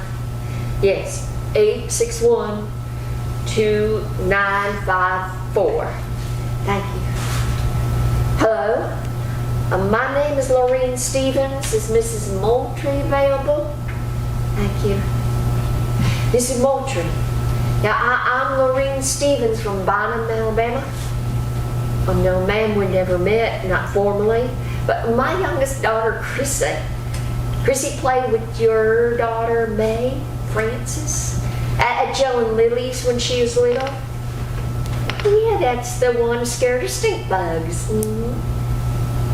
Well, the reason for my call is there's been an awful accident, well, not so much an accident really, but a terrible thing happened. May, yes ma'am, pretty girl, May Francis was on the Greyhound Bus, and Chrissy too, and the bus caught fire. No, it wasn't a wreck. A deliberate, sad, unforgivable. With the heat from the burning metal, the smell, the rear of the bus exploded. Oh my Lord, Mrs. Moultrie. Grown men attacked those riders with pipes and baseball bats. Some of them even had chains. May crawled out a broken window. May's arm was cut, knee skin from the fall. And my daughter Katie is a nurse. We were headed to the bus station, and Buddy was following the bus down the highway. My only son. Now, Chrissy didn't get off the bus as quickly.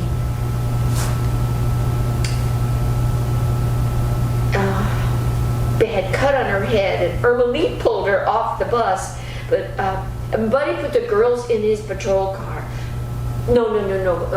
Calhoun fishing game. They're rushing Chrissy to the hospital, but he'll drop May at Joan Lily's. Buddy keeps a first aid kit in the car, and no, there wasn't room for me. Katie was tending to May and Chrissy in the back seat, and Buddy can't have a civilian sat up front. Besides, I needed to get to a phone. I promised May France I would call you, because she didn't want you to worry in case you'd have heard the news. Yes, ma'am. Methodist. I do. Although that will not let me go. Third verse brings me comfort.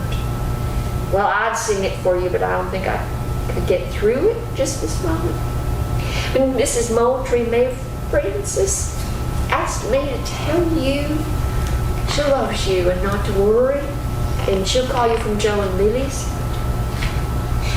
And May Francis wishes you a happy Mother's Day.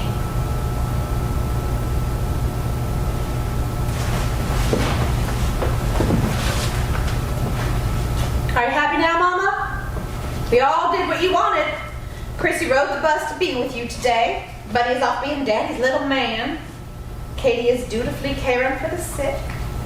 I'm here like you asked, and desperately wanting to be anyplace else. Mary Jean, God loves you. But I don't like you very much right now, so possibly I could use a cup of your coffee. Katie said she'd call when she could. Let me get you a cup. I'll come with you. Mama, I told Chrissy about to come. She wasn't supposed to be on that bus. I'm not the one to blame. You're the one who told her to come back for Mother's Day. Lights fade to black. Act 2, Scene 5, Hospital Emergency Room, Sunday dusk. A sheet covers a young woman on a hospital bed. Buddy sits nearby, weeping. Chrissy, I'm so sorry. So very sorry. I didn't realize. Chrissy, please. Please don't leave. Buddy, help me. You need to listen to me. Where have you been? You have to help her. She needs you. You bandage Chrissy right now. And don't you let any of those nurses touch her. I have done all that I can.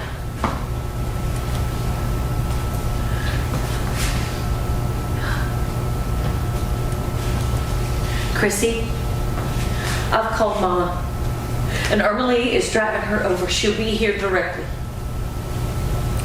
Mary Jean had left Mama's when I called, and she's had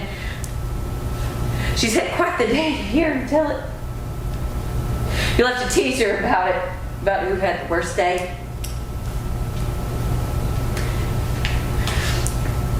Sugar, we had to shave a little patch of your hair.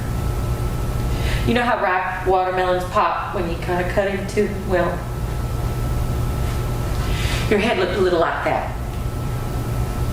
And I don't know who split your head open, but when Mama finds him, he'll wish he never drawn the breath of life. But for now, you are the proud owner of 11 stitches. She can't hear you. coming talking to her ever since you left. She hasn't moved. She can hear me. Precious, it's Mama. It's Mama. I came as soon as Katie called. Oscar V drove. What a ride that was. You just spilled your Coca-Cola. And your sweet brother is sitting in the chair keeping watch over you. But I'm going to spell buddy a while. He looks like he might need a cigarette. Don't tell Katie. But I saw a pack of picayunes in Oscar V's glove box. And you know, your daddy smoked those when we were married. I didn't care to kiss him as often when he smoked, and he quit right after he figured that out. But he buddy his old simple lighter. Butterbean, let me sit for a bit and go have a smoke and stretch your legs. I don't smoke anymore. Then go smoke one for me. Is she? If you hadn't pulled her off that bus. I bet Chrissy brought you some of those fancy little soaps that you like. You don't have to put in your guest bathroom. She probably has some in her purse. You know how careful she is about gifts not getting broken. I need to go back and get her purse. And overnight back, she'll need to change her clothes for tomorrow. So I don't imagine you'll find her purse. And I suspect her overnight bag is burned. She's had 3rd-degree burns on her back, 2nd-degree burns on her left arm. She can't get the care she needs here. I'm going to call the Grady Hospital in Atlanta. What about Birmingham Hospital? It's close. I'm getting her the hell out of Alabama. Besides, it is not safe in Birmingham. God, let me look at your hands. My hands are fine. I'm fine. Mama, let me look at you. Angel, I'm fine. Oscar Lee and I checked each other over like we was looking for ticks. Then we cleaned up. I'm wearing one of Oscar Lee's shirts, but I think you already know that, and I'm here for the duration. Larry and Dean and the others, they said that no one would get hurt. Chrissy got hurt. Her blouse, it caught fire, and I couldn't get close enough to hear her scream. Did she call for me? Did she know that her brother was even coming? I stood and I watched. You did all you could. There wasn't any more for you to do. It wasn't enough. Buddy, sometimes loving someone isn't enough. I could have killed your brother-in-law the first time he left a mark on Mary Jean, but I didn't. You ride it out. You watch as people ache. And most times, you stick with it until you don't. I'm going back. Buddy, go down to the supply room down the hall. Get sterile pads, gauze bandages, bottle of saline, antibiotic ointments, and anything else you think we might need. And if anyone asks what you're doing, you say that you're getting the dressings to the nurse in the room with the burn victim. We need to pack the supplies in your patrol car. I understand. I'm going by yourself. Stop right there. I am not letting any of you out of my sight. You can't just stroll back to what's left of the bus. The roadside will be swarming with police and the Klan, and it'll be dead hard to tell who's who. No one wore a hood today. After all, it's Sunday. Mama, I can't sit any longer. The ambulances won't be going to Miller's store to pick up the injured colored riders, and many of our neighbors stood by and cheered as the bus burned. They don't care. And I can't make them. We'll drive to Joe's. Katie can check on me, Francis, while we're there. And Joel and I will do what we have to do, and he'll help us. Mama, I've got to go get the supplies now. Lolo, they will have to go through me to get Katie. Well, that is somewhat assuring Oscar me. I've come to think of you as part of my family, and I don't believe I could endure losing you. And I know Katie couldn't, so promise me you all will be careful and come back safe. I promise. Chrissy, I'll be back later. I want to tell you the story about how I lost my leap to the kitchen table. It'll make you blush. I love you, sweet girl. You take care. We'll keep safe. I promise. Mama, not in between you. I know, Angel. Buddy enters, carries the box of supplies. This should do it. I empty the shelf. Reckon they'll need to restock. Whenever you're ready. And one more thing. You leave Larry to me. He is all mine.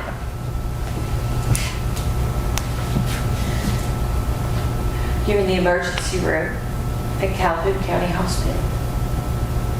You've been badly burned from the explosion and the fire on the Greyhound Bus outside Bynum. Chrissy, I can't remember the verse. The one we've sung is that song 100 times. And you'd sing the harmony, and I can't. It's going to be a slow, painful recovery. And the nurses here, they all look like angels. Mama loved the picture. She said that she'd hang it where she could see us when she washed dishes. She's gonna have to move her Elvis picture. That tells you everything you need to know. Ermelie and I, we are gonna dance on that front porch when we get home tonight.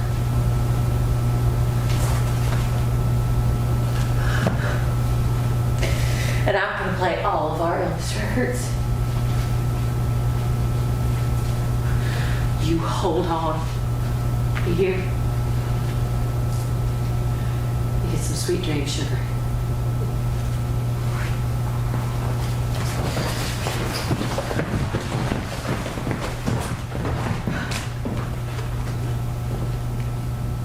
And curtain.